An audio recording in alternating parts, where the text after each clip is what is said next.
নমস্কার বন্ধুরা, মনোবিদ্যার এই চ্যানেলে আপনাদের সবাইকে স্বাগত জানাই।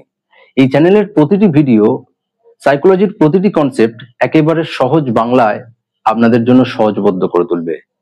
ওয়েস্ট বেঙ্গল বোর্ডের অধীনে ক্লাস 11, 12, ব্যাচেলার্স, মাস্টার্স লেভেলের সাইকোলজির সিলেবাস অন্তর্ভুক্ত প্রতিটি টপিক পুঙ্খানুপুঙ্খরূপে আলোচনার উপর আলোকপাত করবে এই ভিডিওগুলো। এর পাশাপাশি যারা এই মুহূর্তে বিভিন্ন কম্পিটিটিভ এক্সাম যেমন নেট, সেট, সিইউটি, গেট এছাড়াও অন্যান্য এন্ট্রান্স এক্সামের প্রস্তুতি নিচ্ছে, তাদের জন্য এই চ্যানেলের প্রতিটি ভিডিও ভীষণ গুরুত্বপূর্ণ হতে চলেছে। তাই বেশি দেরি না করে আজকের ভিডিওটি শুরু করা যাক। তো আজকে ক্লাস 11 এর সেমিস্টার 1 এর যে সিলেবাস রয়েছে সেই সিলেবাস অনুযায়ী মার্কস ডিস্ট্রিবিউশন কেমন থাকে সেইটা আমরা দেখব, এবং ক্লাস 11 এর সেমিস্টার 1 এর টোটাল মার্কস হচ্ছে 35, যেটা পুরোপুরি অবজেক্টিভ টাইপ কোশ্চেনের উপর ডিপেন্ড করে রয়েছে।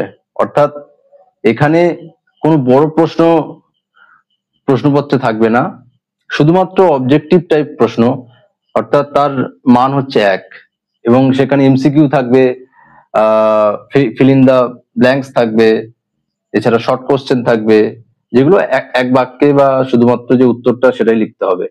যাই হোক, এখন এখানে ক্লাস 11 এর যে সিলেবাস সেখানে টোটাল 5টা চ্যাপ্টার রয়েছে বা 5টা ইউনিট রয়েছে। প্রথমত রয়েছে মনোবিদ্যা কি, তারপরে মনোবিদ্যার পদ্ধতি, মানব আচরণের জৈবিক ভিত্তি, সংবেদন, মনোযোগ ও প্রত্যক্ষণ প্রক্রিয়া, এবং শেষে রয়েছে চিন্তন। তো এই 5টা টপিক টোটাল আমাদের ক্লাস 11 এর ফার্স্ট সেমিস্টারে আমরা দেখব। এবং আজকের খুব ব্রিফলি, খুব সংক্ষেপে এই যে 5টা টপিক আমরা এরপরে আমরা বিস্তারিত প্রত্যেকটা টপিক পুঙ্খানুপুঙ্খরূপে আলোচনা করব। তো আজকের ব্রিফলি বলে রাখছি যে ইউনিট 1 এ যে রয়েছে মনোবিদ্যা কি, মনোবিদ্যার এখানে আলোচনা করতে গিয়ে আমরা সাইকোলজির যে উৎপত্তি এবং সেখান থেকে সাইকোলজির যে ডেভেলপমেন্ট হিস্ট্রি, কিভাবে সাইকোলজি আজকের যে একটা ডিসিপ্লিনে তৈরি হয়েছে, নিউলি মেড একটা ডিসিপ্লিন, সেখানে কিভাবে এসে পৌঁছেছে সেগুলো দেখব। এবং সাইকোলজির বিভিন্ন সংজ্ঞা যে রয়েছে, বিভিন্ন সময় ধরে সাইকোলজির যে বিবর্তন হয়েছে, তার সংজ্ঞারও চেঞ্জ হয়েছে, সেইগুলো এই মনোবিদ্যার যে প্রথম চ্যাপ্টার অর্থাৎ ইন্ট্রোডাকশন পার্ট এটা সেখানে রয়েছে। এরপরে আমরা দেখব যে মনোবিদ্যার পদ্ধতি, এবং মনোবিদ্যার পদ্ধতিতে আমরা বেসিক্যালি যে সাইকোলজির বা মনোবিদ্যার যে কিছু মেথড রয়েছে, যেমন অবজারভেশন মেথড রয়েছে, এক্সপেরিমেন্টাল মেথড রয়েছে, কোরিলেশন মেথড রয়েছে, এবং এই সবগুলোই ফান্ডামেন্টালি দুটো ভাগে ভাগ করা হয়, সেটা হচ্ছে কোয়ালিটেটিভ মেথড এবং কোয়ান্টিটেটিভ মেথড। সেগুলো আরো বিস্তারিত আলোচনা হবে। মানব আচরণের জৈবিক ভিত্তি, এটা খুবই ইম্পর্টেন্ট একটা চ্যাপ্টার।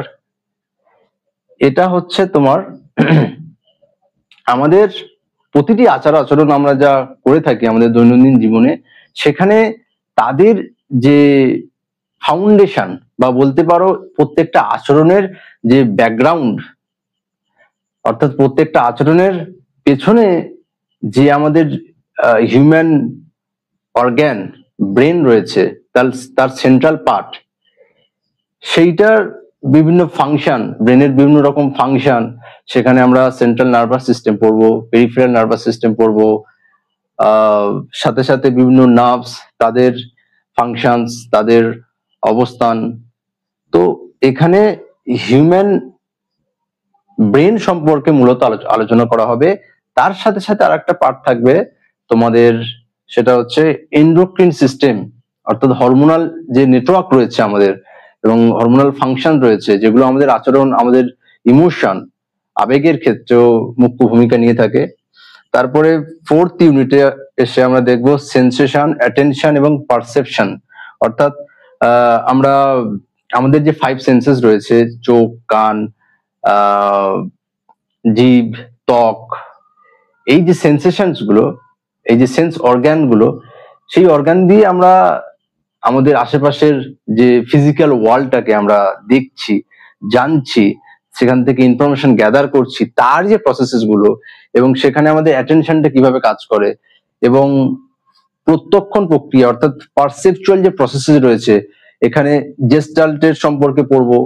তারপরে আসি চিন্তন অর্থাৎ থিঙ্কিং, যেটাও একটা ভাইটাল চ্যাপ্টার, যেখানে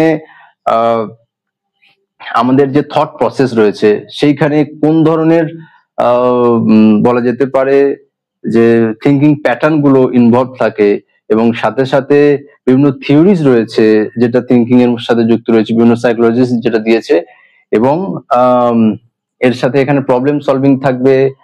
আর তার সাথে ক্রিয়েটিভ যে অ্যাপ্রোচ, আমাদের যে ইন্টেলেক্টের যে ক্রিয়েটিভ অ্যাপ্রোচ, সেগুলো নিয়ে আলোচনা করা হবে। মোটামুটি ক্লাস 11-এর যা কিছু রয়েছে সেখানে সাইকোলজির একটা ফাউন্ডেশন তৈরি হবে এবং এই প্রতিটি চ্যাপ্টার থেকে